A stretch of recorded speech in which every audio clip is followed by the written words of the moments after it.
ఆ జర్నలిస్ట్ సత్యాన్ని చంపేశారా? తెల్ల కాగితంపై 4 అక్షరాలు ఆయుధంగా రాసి మనము చేసిన గుర్తుని పెట్టుతుండు. వాడిని ముందు చంపే, మళ్ళీ నేను చూసుకుంటా.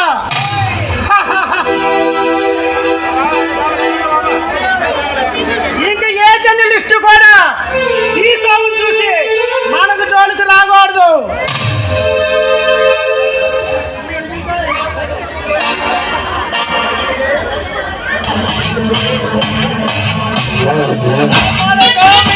సలాం. మేరే నామ్ సుల్తాన్. అయితే ఎందుకు వచ్చావు? రైతు బజార్లో ఫోన్ మాంబాసులు చేసా. అక్కడున్న జనాల కూడా చంపింది నేనే.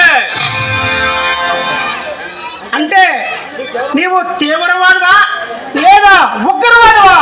తీవ్రవాదిని అంటే తీవ్రవాదిని, ఉగ్రవాదిని అంటే ఉగ్రవాదిని. ఇవే కాదు, ఇంకా ఎన్నో చోట్ల ఎన్నో మాంబాసులు చేసా. అంటే ఈ జగంతో నీకు ఏమిటి పని?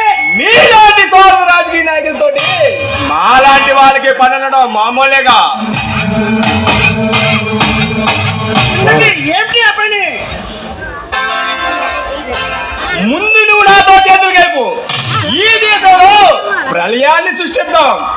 జనాల దృష్టిలో ఉండి జనాల చేత జైచేని కొట్టించుకుందాం. అంటే మీలాంటి రాజకీయ నాయకులు మాలాంటి క్రిమినల్కి సపోర్ట్ ఉండడం మామూలని నీకు తెలీదా? అవును, నేను 15 సంవత్సరాల వయసులోనే మానభంగాలు చేశా, 20 సంవత్సరాల వయసులో మద్దతు చేశా. అలా చేసి ఈ రోజు రాజకీయంలోకి వచ్చాను. అందుకే నీ మాటలు నాకు నచ్చాయి. అందుకే మన ఇద్దరు దోస్తులు అవుదామంటున్నా.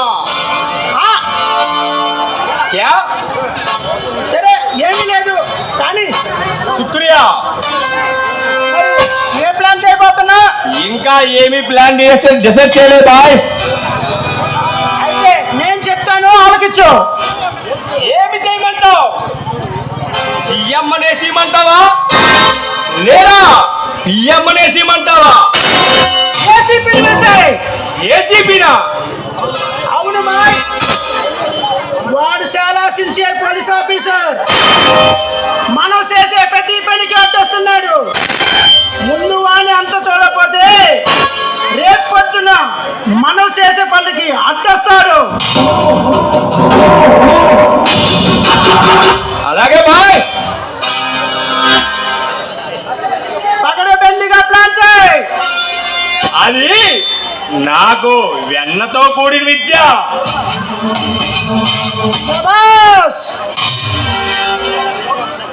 నీవు నాకు తోడుగా ఉన్నప్పుడు ఈ దేశాన్ని ఎన్ని విధాలుగా దోచుకోవాలో అన్ని విధాలుగా దోచుకుంటా. నాకు కూడా అదే కావాలి.